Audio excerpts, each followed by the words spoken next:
The profiles of the couple could be paired facing one another in various ways on maiolica.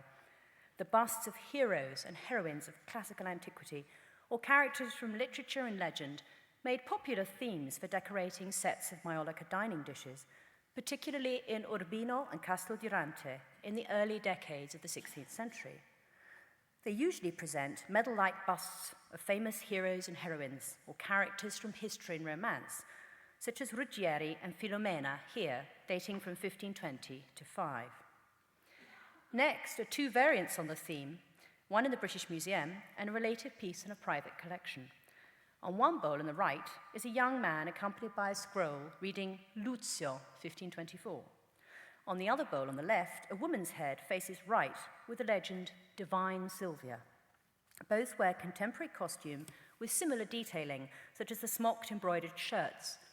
Both pieces share the same script and common date, 1524, and it's been suggested that they're intended to be viewed as a couple facing one another in display on a buffet. Silvia and Luzio stand out for the fact that they wear meticulously represented contemporary dress. They have contemporary names and they bear the same date. These variations from the rule suggest that they may be intended as representations of a living couple. The way in which one image relates to another, both in terms of composition and psychological insight, distantly echoes developments in contemporary painted portraits, as you can see in the exhibition. From paired heads, we move to single heads of women, starting with this dish marked for the workshop of Maestro Giorgio Andreoli in Gubbio of circa 1519. This bowl is the earliest in a group of pieces in the exhibition, which are traditionally known as belle donne. The group comprises a category of maiolica dishes bearing female heads, accompanied by a name label and an adjective such as bella, beautiful. These pieces were made in a number of different centres and have been classed since the 18th century as love gifts given by a man to his betrothed. They continue to intrigue scholars. You can read the latest contribution by Luke Seiston to this long debate in the catalogue of the show, which concludes that the women depicted and the ceramic pieces themselves are unequivocally objects of love. The heads are usually stereotyped and stylized so as to make it hazardous to view them as portraits, but the names are thought to refer to real women to whom the pieces were given as flattering tributes. Support for this interpretation comes from a poem written by Andreano da Concole in 1557, addressed to a potter of Deruta, which takes the form of praise for the women of his native city, Todi. The poem makes explicit the link between living women and female heads on maiolica. The names you find on these pieces often appear classical or literary, but we need to remember that such names were fashionable in the late 15th and early 16th centuries at a certain level of society. The name Beautiful Polissena, above the profile of the young woman on this bowl, is an Italian version of Polyxena, the daughter of King Priam of Troy, who was sacrificed to appease the ghost of Achilles. The story is told in Ovid's Metamorphoses. With its classical associations, the name suggests a certain level of literary and classical culture within a social elite. I'm going to show you two other examples of belle, simply because they're so beautiful. First, this lusted dish made in Gubbio in the workshop of Maestro Giorgio Andreoli around 1518 to 20, which has a woman's head painted in the middle with the inscription, "Integrity surpasses all beauty."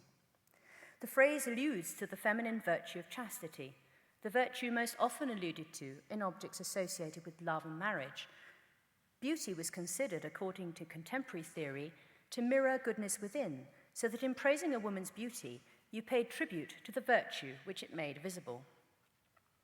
Much more sensuous and suggestive is this dish, also made in Gubbio and dated 1522, which shows a woman in a low-cut dress against a deep red lustered ground surrounded by sinuous dolphins. More day-to-day and charming in its freshness and immediacy is this bowl made in Urbino or Casteldurante around 1530, which derives from a large set of female busts, each with names commonly used at the time. This one, Beautiful Livia, wears a kind of soft textile cap fashionable at the time, with a central jewel of the kind frequently seen in painted portraits. It's difficult to know in the absence of documentary evidence what kind of role or significance these pieces may have had in contemporary Italian society. My guess is that they may have been declarations of love, bearing the name of the beloved, or that they may have been suitably decorated furnishings at wedding feasts or in the houses of married couples. Other pieces in this exhibition are linked through their inscriptions with love and longing. First is a late 15th century cup from the Victorian Albert Museum, which is painted with a cupid carrying a goblet in which is a heart pierced by an arrow. Around him flutters a scroll with the inscription in Italian, "I give you this, beautiful one, as a token of my love, and for the love I bear thee in this fine cup." This form of cup is a well-known type associated with the Umbrian pottery town of Deruta. The wares are known as gemelii or nuziali, reputedly made for presentation as betrothal gifts for use at marriage feasts. This one bears a courtly inscription, perhaps referring to the moment at which a fiancé might drink from a cup and then hand it to his betrothed, so that they might drink from the same cup to signify their status as a couple. This is the symbolism of the two handles, one for the bride, one for the groom. The inscription on another bears reference to what appears to be romantic frustration on the part of the male giver. El non poder me fine, not being able to, is putting an end to me. Such pieces are likely to have been designed to decorate a tiered buffet or credenza set out for wedding feasts, just as silver is often shown in contemporary depictions on marriage chests in the exhibition. On this late 15th century Deruta vase, the theme of longing is taken up again. On one side, a bird holds in its beak a scroll inscribed in Italian with the amorous inscription, "Non te posso lasciare, I cannot leave you." Similar vases could be used for growing herbs or topiary on a balcony or terrace.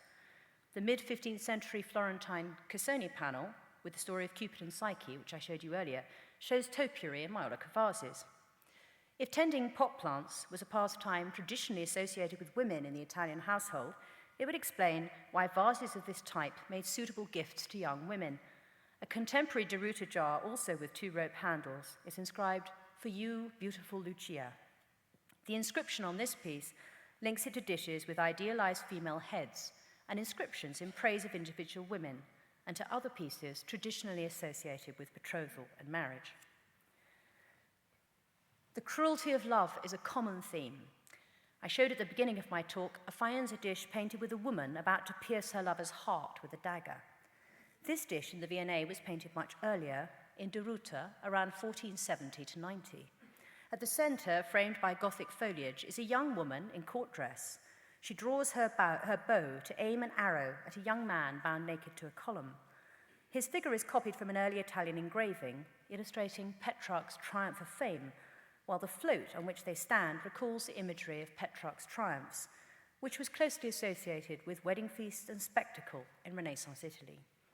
The two figures flank a standing cup, in which is a heart pierced by two arrows. A scroll flutters round the young man's head, inscribed in Italian, "Oh, what a cruel fate." The way in which the young woman is portrayed as an archer who unleashes arrows into the heart of her beloved, inflicting pain and inflaming desire, is a literary conceit. The theme is elaborated on a second dish from Deruta, also in the V&A. Here, a woman wears court dress of the late 15th century. She holds as a trophy a cup containing a heart pierced by two arrows surmounted by a crown. She's accompanied by an inscription, "My heart is wounded by you." The words are intended to be those of the male lover whose heart has been pierced by the woman's glances as if by arrows. He addresses his lady as presented on the dish. The idea that the beloved's gaze wounds the heart of the lover has a very long history. In the biblical Song of Songs, the poet addresses his lover, "Thou hast ravished my heart, my sister, my spouse. Thou hast ravished my heart with one of thine eyes." The conceit expressed here is a literary one, echoing late medieval love poetry in the vernacular, such as the poem by Dante Alighieri, in which the poet promises to avenge himself on the stony-hearted woman who's pierced him to the heart with her glance. He writes, "To such a woman, O my song, go straight, to her who wounded me, and still conceals what I most hunger for. Her heart, oh, now with a fast arrow cleave, for in revenge great honor we achieve." Large dishes of this sort are known as piatti da pompa, designed to be displayed on a buffet rather than used. Some later examples are pierced through the foot for a cord to be threaded through, allowing the piece to be hung on the wall in the manner of a print. The careful drawing on these dishes and their moralizing inscriptions suggest their role as presentation and display pieces.